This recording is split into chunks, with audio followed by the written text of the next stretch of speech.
This is the view from City Hall.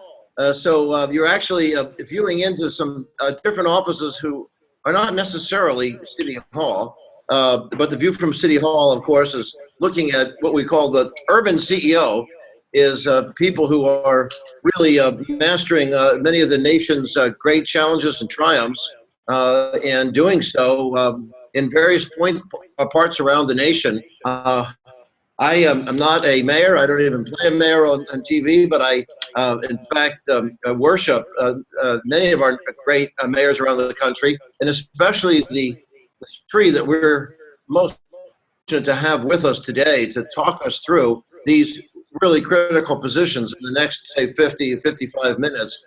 And we'll take questions roughly halfway through. I promise not to keep talking very much longer, other than to give a little bit of introduction so we realize that who we have with us with Mayor Byron Brown as mayor of Buffalo. I'm going to say a word about Mayor Brown in a moment. Mayor Richard Berry. Mayor Berry is mayor of Albuquerque, New Mexico. And Mayor Madeline Rogero is, of course, the mayor of Knoxville, Tennessee. As you know from our program, the three mayors we have, though, are not only representing different parts of the country and different slices of life of this great nation, but also happen to be particularly progressive, highly successful, and in a weird way, to say this about mayors, almost apolitical in that they transcend a lot of the national divisive issues that we see kicked up across and within and between parties these days. That actually are so much of a great badge of global distinction that, in fact, you may have seen, some of you in the news today, that the brand new elected mayor of London has suggested that his first goal in learning what he should do as mayor is to come to the United States. So I'll read that quote right off the news in a moment to ask the mayors, if he were to come here, what would he learn? But first, let me tell you a little bit about each of these mayors. Mayor Brown was reelected to a third term as mayor of New York, the second largest city in New York, in November of 2013. So he's the 58th mayor of Buffalo. But I think this is your 10th year, Mayor, reelected with 70% of the vote. Mayor Brown has made extraordinary progress in the city in multiple fronts. The conservative budgeting, a great credit rating, but there's some economic development issues I hope to get to a little bit later, actually attracting some fantastic companies to come back into downtown, like Labatt's USA, Blue Cross Blue Shield, First Niagara Bank, and some other great accomplishments of who's come back in, and having to do a lot with infrastructure and law enforcement and public safety issues that are some major triumphs. Mayor Berry is the 29th mayor of Albuquerque, New Mexico. He's serving in his second term after being reelected by an historic 68% of the vote. That sounds very close, Mayor, to 70%, but not quite 70%, right, Mayor Brown? But seriously, it's a resounding surge of enthusiasm, as you can see, across the city for the mayor of Albuquerque as well. He previously had served 2 terms in New Mexico State Legislature, and they're very proud of, I think, the lowest crime rate in the last 25 years, and some pretty exciting issues on economic development as well, and some transparency measures that we may talk about technology, hopefully before the time runs out today, because there are several interesting technology initiatives between these three really progressive, exciting cities. And he's been on the advisory board of the U.S. Conference of Mayors and the Metro Economics Committee of the conference. Mayor Rogero is with us by voice. If you're looking back at me, I'm not Mayor Rogero. Mayor Madeline Rogero is 68th mayor of Knoxville, and welcome, Mayor. She took office in December of 2011. First woman to hold the office. She was reelected and began her second term in 2015. So what's really great is that these are not 3 people that are coming in with an outside perspective where we're asking them what prospectively they'd like to do. They have a fantastic track record of performance that has been endorsed by their home constituencies. Mayor Rajero's career includes serving as the city's economic development director, the Knox County commissioner, urban and regional planner. She actually has worked with the private sector a bit as a consultant to Capital One and some other places. She has her background is actually in studied as a political science and an urban regional planner, and a member of the advisory board for the U.S. Conference of Mayors and advisory board of Smart Growth America. So we could not be more fortunate with the set of mayors we have between us today. If you don't mind, since I suggested to the mayor some questions we might start with, and of course, since these three mayors know me personally, you know that I always, in fact, depart from script and give you a curveball. It was in today's Times where Mr. Khan, Mayor Khan, the new mayor of London, has said, quote, "I want to go to America to meet with and engage with American mayors. I think if Donald Trump becomes the president, I'll be stopped from going there." He's a Muslim by virtue of my faith, which means I can't engage with American mayors and swap ideas. Mr. Khan has told me that he was confident Mr. Trump would not win the national election.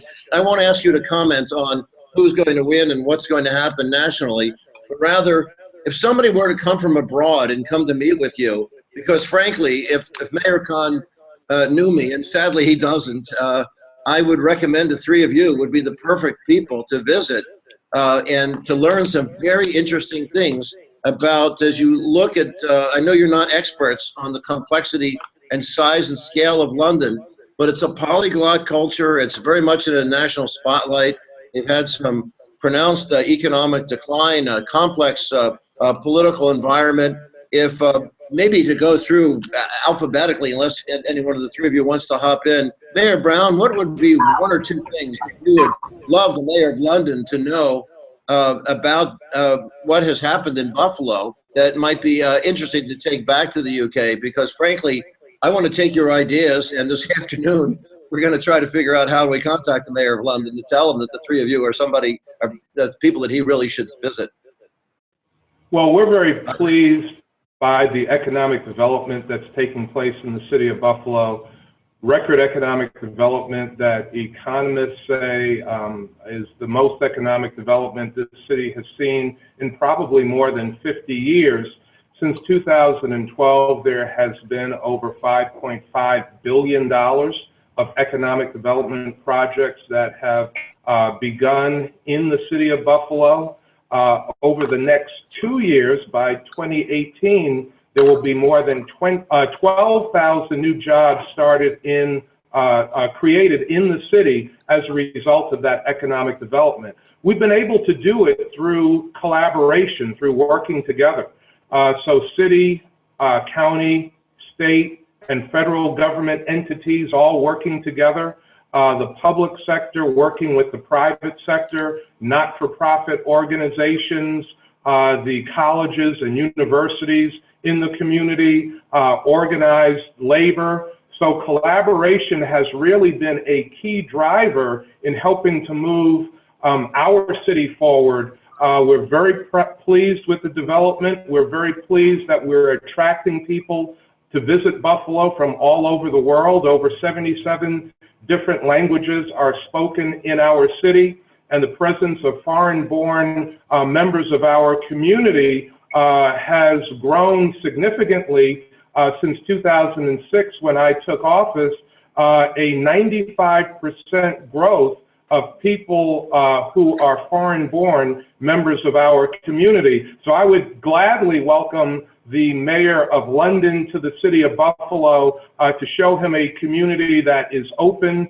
transparent, and welcoming of all people to live, work, visit, and invest in our community.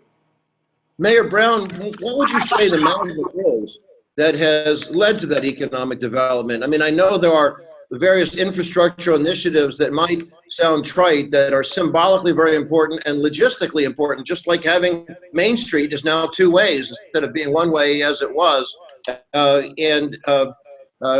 People, are so concerned in my state, in our cities here, about the loss of millennials, and you have a Say Yes Buffalo initiative that I think is a very interesting thing. If you might mention, because I presume it's not the climate you use as the selling feature. Not that London could use climate either, by the way, but what is it if it's not the climate that has led to that kind of success? Well, we're certainly tough and hardy in the city of Buffalo, and the climate is no problem to us. But you mentioned a number of things, Dean Sonnenfeld, that are happening in Buffalo. We've made strategic infrastructure investments, and we have seen that there is a significant private sector return as a result of the public sector dollars that we have spent. You mentioned one project, the car sharing Main Street project, where we have opened a more than 30-year-old pedestrian mall that closed Main Street in downtown Buffalo to vehicular traffic. We've opened that up. We've spent about $55 million in city, state, and federal resources to reopen parts of our Main Street that has a light rail rapid transit system running on it to vehicular traffic.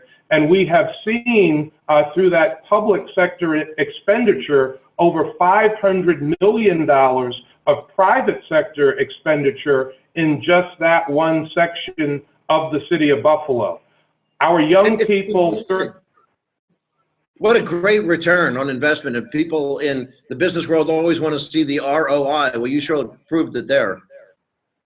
Yeah, return on investment is critically important. What we have done by opening up Main Street is we have connected the Buffalo Niagara Medical Campus, which is an area where we have health and life science companies, delivery of medical services, and the performance of research to our growing waterfront.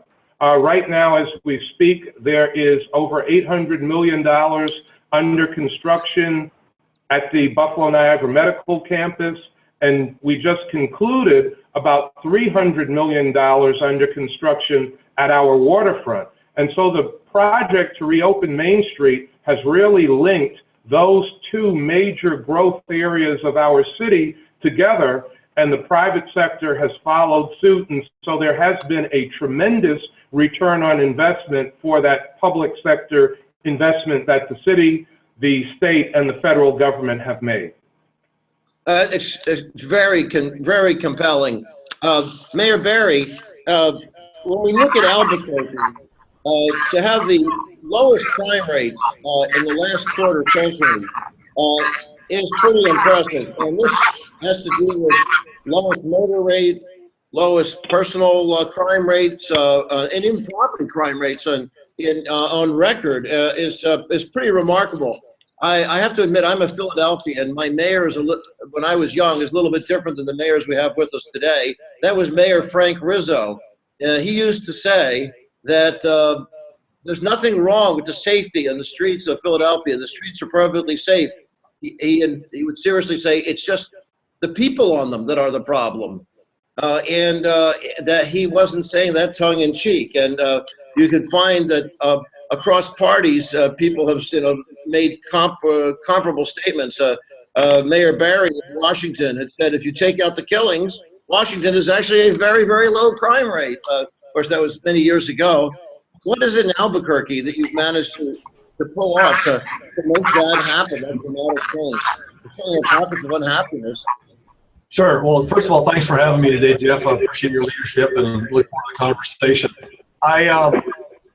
You asked a question about Mayor Khan, and one of the things I'd say to him, and we'll talk about public safety in that context, is that come over, let's have a conversation. I've met with mayors in Turkey in the last year. I was in Germany a couple of weeks ago. I was in Mexico City not long ago. American mayors do a great job, and I try to do this as well, of reaching out internationally. And the reason we do that is because every mayor in the world has a similar job description. We've got to keep our streets safe. We got to pick up the garbage in the morning. We've got to make sure the toilet's flush and that the water is good to drink. And we've got to make sure that we create an environment where people can thrive. And that's no different in London or Nebraska or Albuquerque, New Mexico, or Buffalo or Knoxville.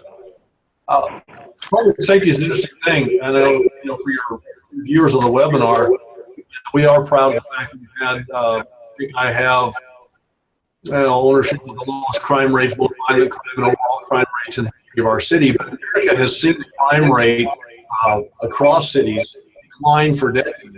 And it's an interesting phenomenon. In 2015, now in 2016, the national discussion is changing in American cities to a potential spike in crime.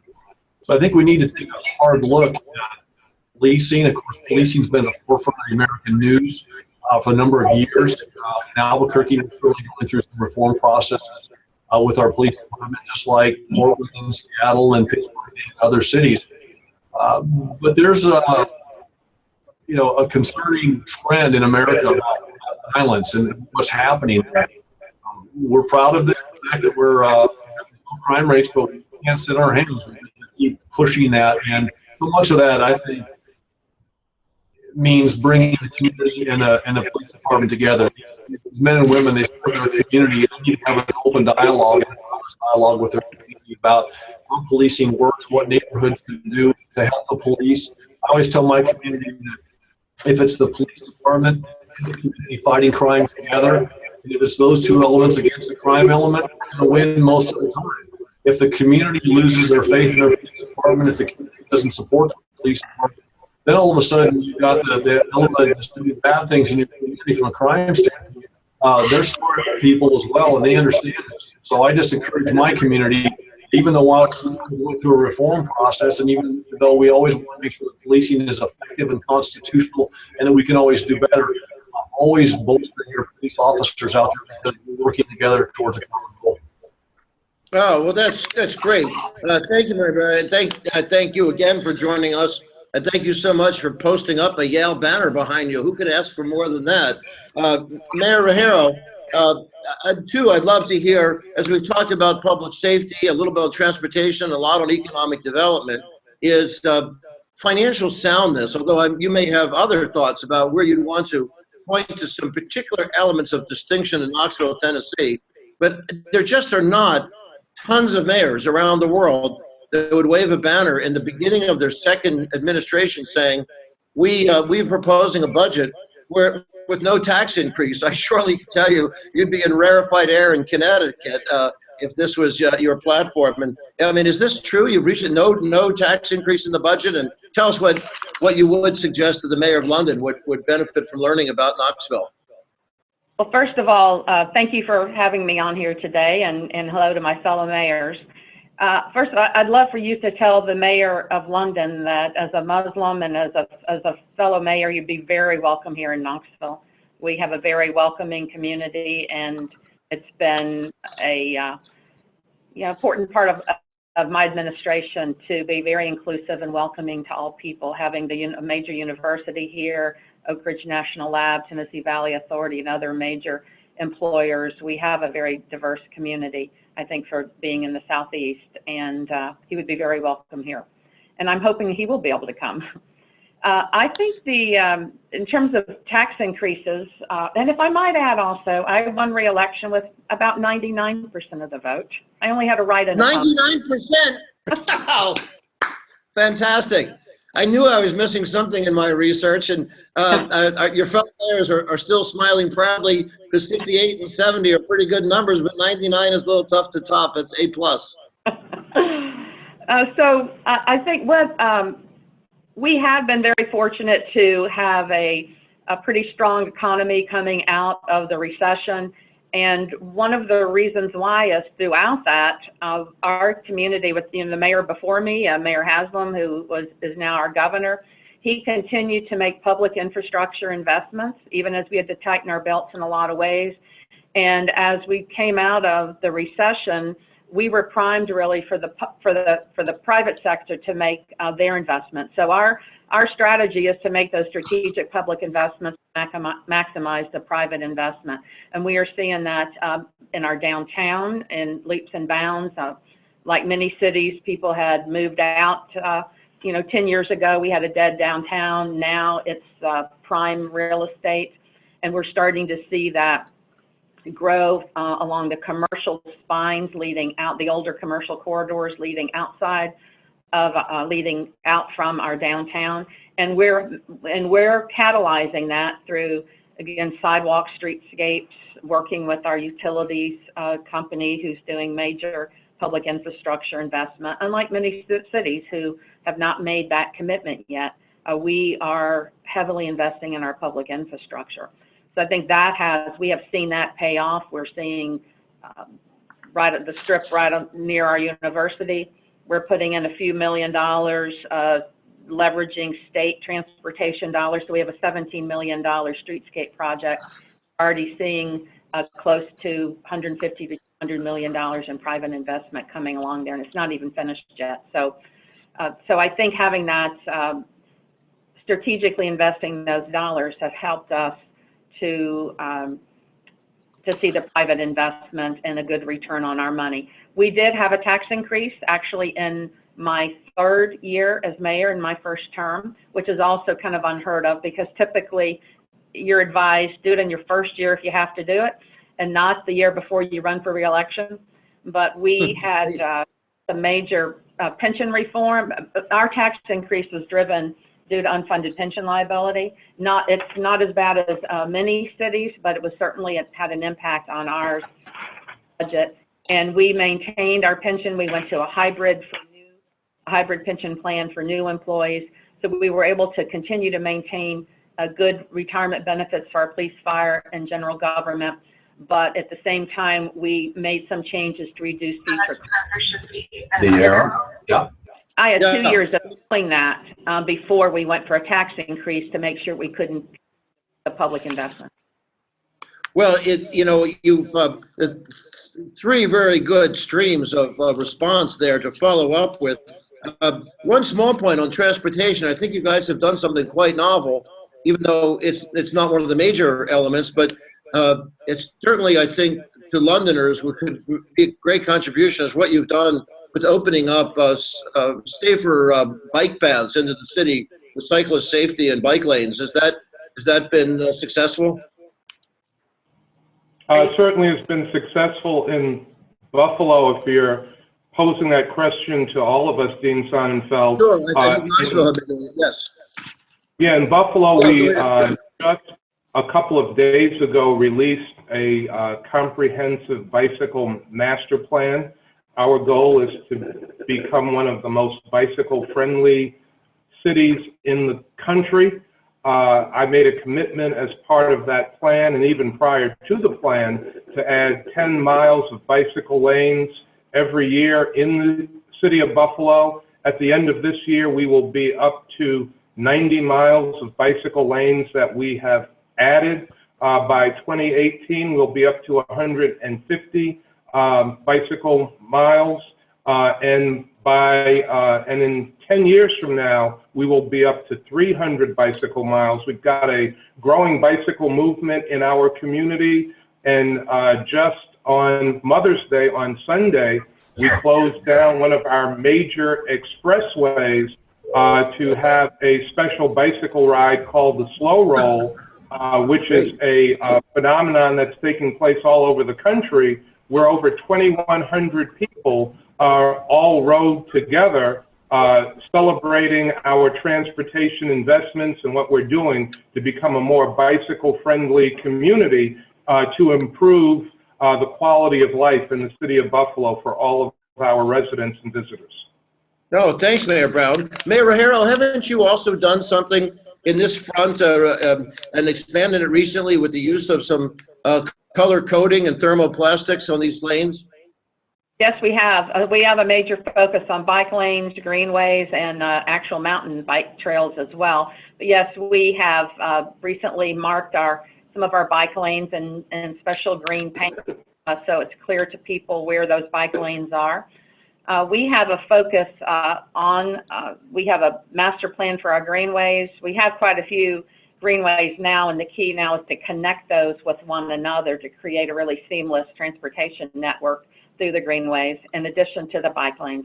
We also have about 1,000 acres that we call our urban wilderness, which has some 50 miles of natural trails for hiking and biking, which is becoming, not only is it a local attraction, but it's becoming a national attraction as well for adventure sports. Oh, fantastic. It sounds very welcoming. Very strong magnet there, too. In a little while, we'll be opening up for questions, but just before we do, I had given you a thought question in advance in terms of how we try to keep the distracting and unpleasant, divisive tone of the national campaign from leading to polarization and hostility inside our cities, as you folks really are problem solvers rather than throwing grenades around town or encouraging others to do so.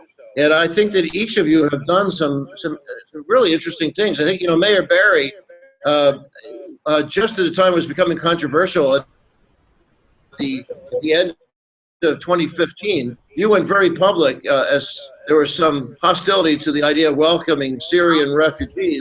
I think transcending any party issues, you just said, we're welcome, open the doors. And didn't you take some pretty strong stand back in the end of December on this front?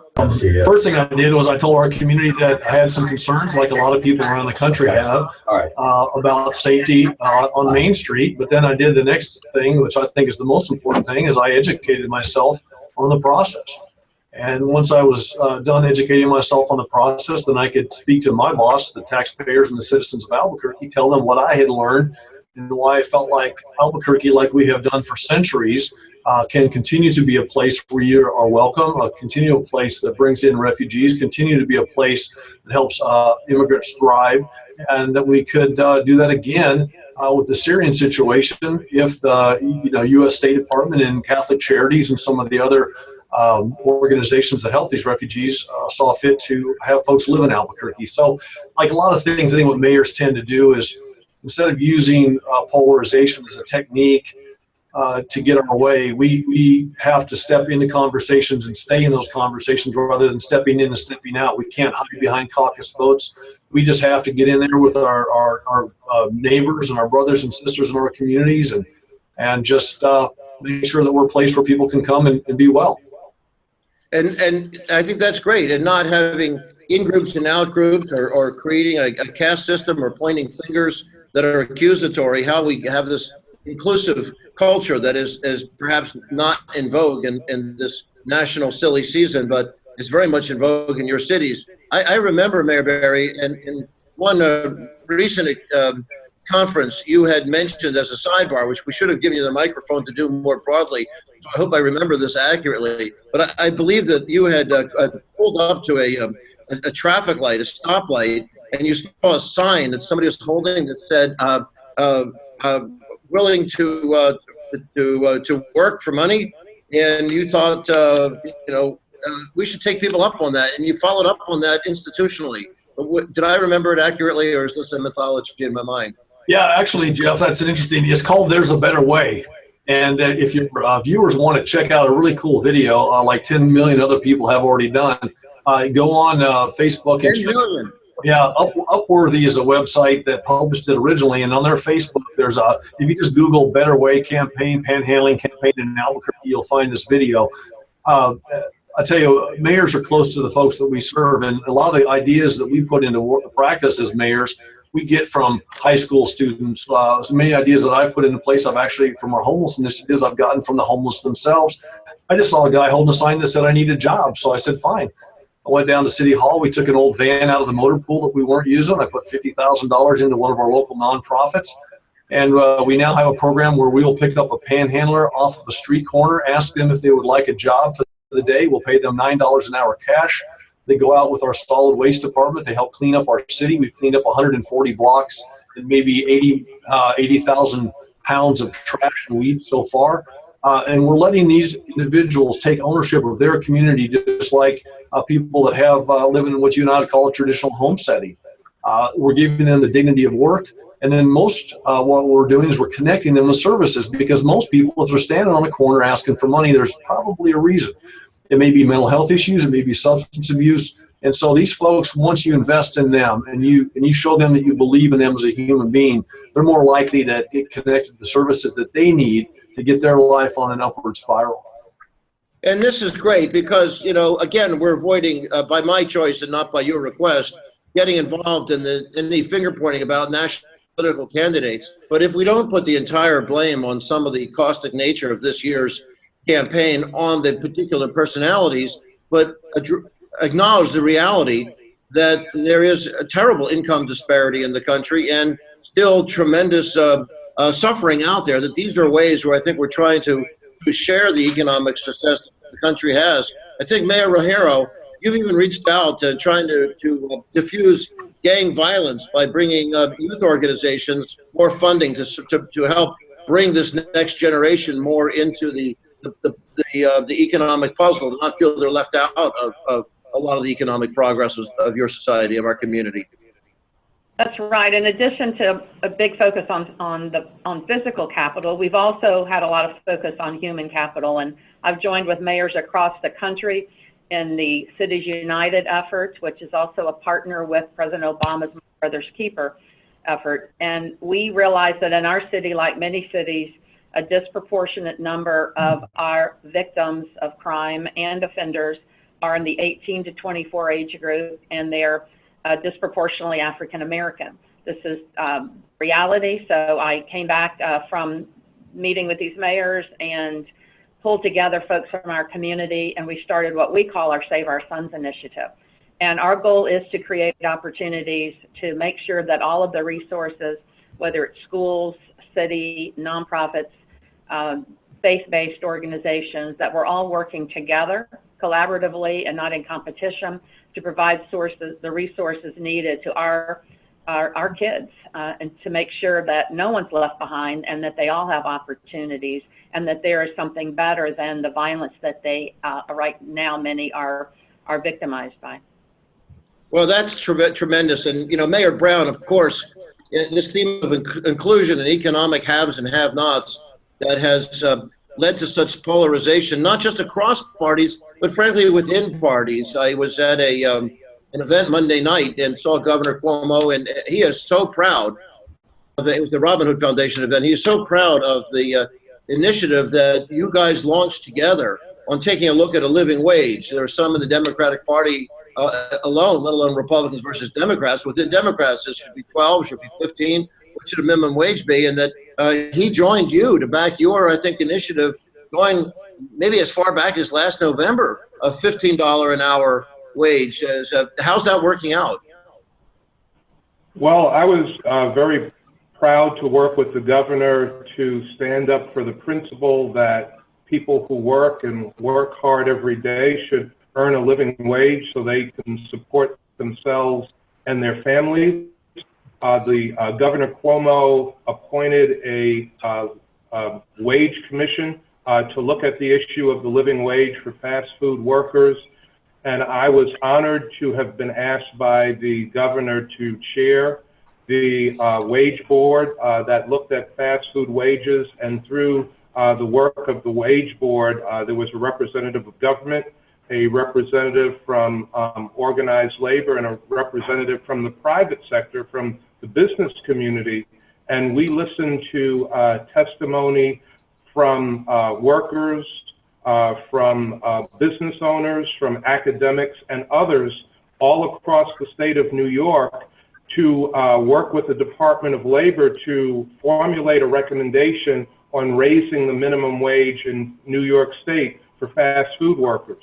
We were able to conclude that the wage should be $15 an hour. It's being phased in across the state of New York, differentially, depending on what the economic conditions are across the state. But every place in New York State, by a certain period, I think the year is 2021, we'll see a $15 living wage, minimum wage, which we think is critically important And out of the work that I did with the Governor's Living Wage Commission, we made the decision in the city of Buffalo that we would raise the wages for all of our workers, seasonal workers, crossing guards, and some members of our labor force that weren't making the $15 an hour wage, that we would raise their wages to $15 an hour. We have started the first installment of that budgetarily, and it has been very positively viewed across our city, not only by workers, but also in the business community as well, and certainly was very proud to partner with Governor Andrew Cuomo on that very important initiative and make New York a leader in the debate about living wages across the country. Well, congratulations on that. That'll be a way where we finally can answer the ideology with facts, and I think that's going to be a great track record to show people what follows from such an initiative. Speaking of initiatives, we'd like to put the initiative back on any of our listeners. If anybody would like to send some questions our way, some complaints. I have a question. Elizabeth Ross has asked, what are some strategies each mayor has used to solicit feedback from the community on key issues in their community, like improvements in education, reductions in crime, some key strategies, not for how to do it, but I think the twist of this question was in getting the feedback and how we get that kind of community engagement. I think Michael Bloomberg, Cities of Service, is especially interested in this theme of citizen engagement, community engagement. So in addition to the brilliance, and I don't mean that facetiously, I mean it seriously, the brilliance of your initiatives, but how do you get that community involvement, community feedback? Anybody want to comment on how we get the two-way dialogue going there? Yes, Mayor Barry? You have to go where folks are. You can't expect them just to come to a town hall meeting on a night when they've got kids to take care of and school work to do and they're tired from their 1 or 2 shift job. You actually have to do deep dives in your community, Jeff. And we're working with the Bloomberg Foundation on some of the work that they're doing. They're helping us fund some folks that go out into the community that augment my normal staff at City Hall. So this is where corporate America, and this is where philanthropies can make an enormous difference for mayors. Because you have to, like I say, you've got to get to the kitchen table. I spend a lot of my time as a mayor going out and talking, whether it's to the immigrant population, the refugee population, the Chamber of Commerce, the business folks, the folks that are more geared towards social issues, whoever happens to be, and listening. And then what a lot of cities have done, I'm going to hold this up, this is our 311 app. So this is an application that we developed a couple of years ago. A lot of cities have 311 in their cities, but we went ahead and took it digital. So now people can report to us questions, complaints, concerns. They come right to my cell phone. They can report graffiti or potholes or a sofa in the middle of the street, whatever it happens to be. And it's just a way that cities are turning digital now. And cities are getting a lot smarter because we have limited resources and unlimited need. We're having to get crafty and efficient and agile in how we respond to our constituents and provide those services. So many cities, I know Mayor Brown as well, has done a lot of work on this front, and I think they've done it in Knoxville as well. But we're trying to just be easier to get to, and that's one of the reasons I think people like their mayors, regardless of the three of us today. People know that they can get to their mayors and they can have a conversation.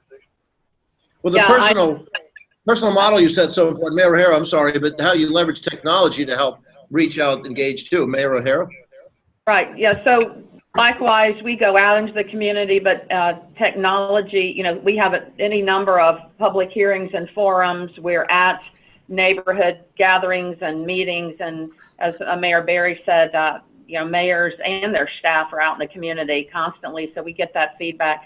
But also, we use Facebook, Twitter quite a bit. We get a lot of comments, or become aware of many issues through those, and we respond.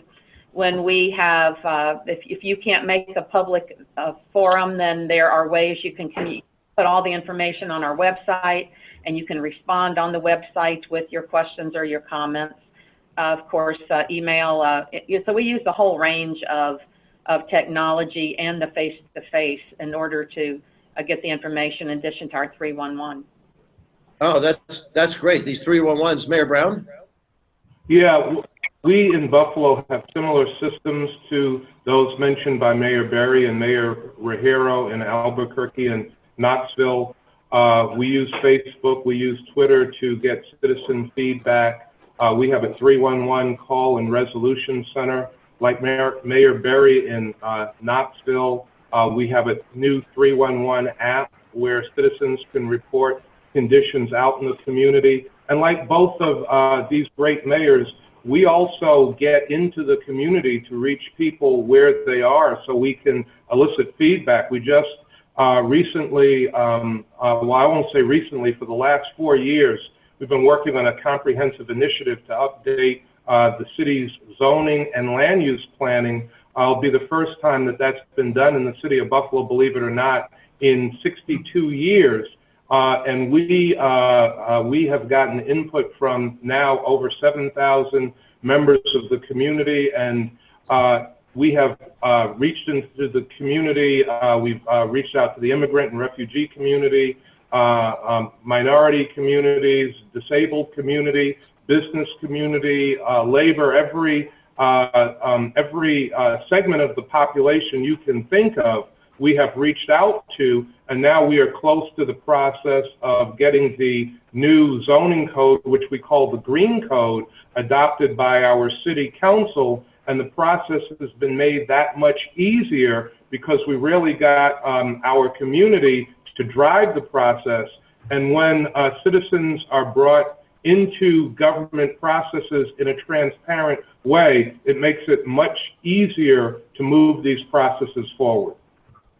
Well, we've gotten a flood of comments, of course, on how you three have opened up the door to ways that there can be private partnerships to help through these 311 opportunities, and a lot of enthusiasm about the 311 approach, as well as this technology leveraging in general. But Mayor Brown, in particular, in technology leveraging, you've used technology leveraging for public safety issues as well, putting in hundreds of surveillance cameras to help, while you're a big believer, as the other mayors are, in community policing. That old notion about trust but verify or whatever is actually having more visibility as to what's happening out on the streets. Is there any concern about privacy issues? As Mayor Berry said, with budgetary pressures and with growing communities, there is a tremendous need to deliver services more efficiently. In the installation of our camera system in the city of Buffalo has helped us to do that with respect to the delivery of public safety services. And early in the discussion of the installation of the cameras, there were some privacy concerns. We had open discussion and dialogue with the members of the community, explained to them how the cameras would work, how we would protect privacy of citizens. The community was comfortable and comforted by the openness and the transparency of the process. They trusted us to do it right. We were able to install hundreds of surveillance cameras. The system is working very successfully.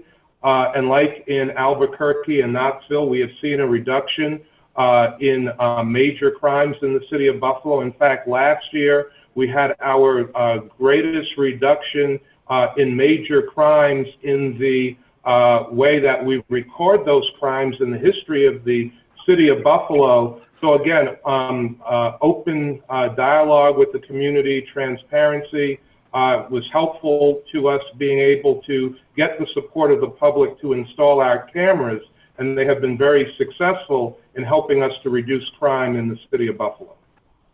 Oh, well, that's great. I guess to deal with these kinds of challenges in a transparent way and to try to figure out where the boundaries are drawn between what's the public's right to know about safety and where the privacy stops. And when we start to, and some further call, which we won't get into today, the use of drones and things like that, of course, pick up on this theme about what are the proper boundaries that are drawn here. There's a number of people complimenting the embrace of the youth through trying to fight gang issues by some of the funding brought in the youth groups, and a lot on Mayor Barry on the notion of bringing jobs to the homeless. However, a question that Hunter Benedict asks, how are mental health problems being addressed? This approach of reaching out to give jobs to those seeking them is impressive, but what happens when someone's mental health prevents them from working in your cities? As you know, the deinstitutionalization moves of a quarter century ago were very well intended to get out, to get poor souls liberated from being warehoused, if not neglected, in these horrible, large mental health institutions. But they were supposed to be halfway houses everywhere to help people adjust. And we've nationally, we've really pretty much cut away all the not the fat, but the bones of what was supposed to support those halfway houses. So we've dumped an awful lot of people out on the streets that have trouble fending for themselves. And this one viewer here has asked us, what do we do, as Heather's asked us, what do we do for those who don't have such an easy time working? Can I start on that, Jeff? Sure. All right. So in Albuquerque, like cities across the country, I just lost my audio. Are you still there? Yes. Yeah. For some reason I lost the. Oh, there you are.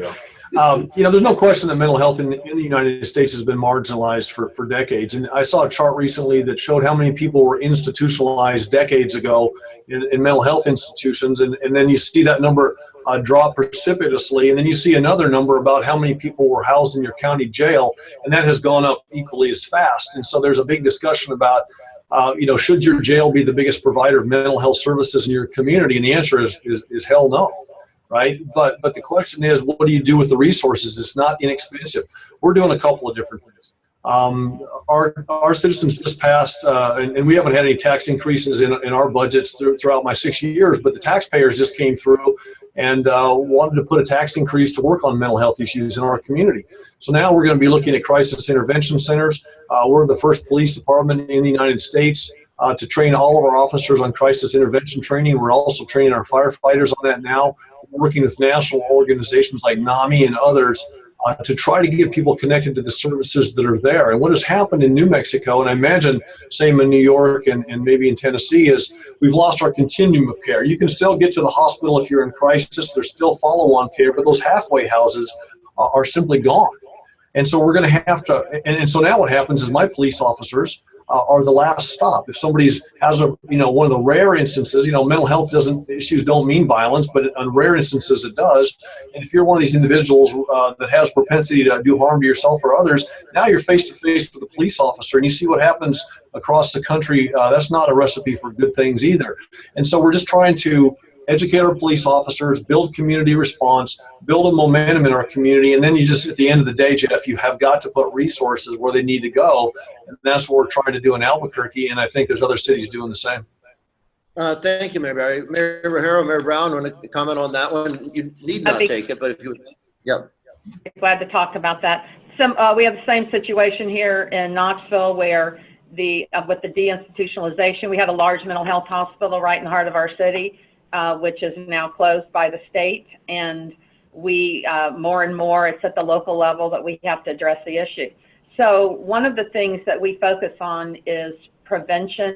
To a lot of times folks with mental health issues either end up in jail or they end up on the streets, and so we provide local grant dollars to some of our nonprofit partners to provide case managers in our public housing high rises where there are a lot of folks not only who are low income but have mental health issues.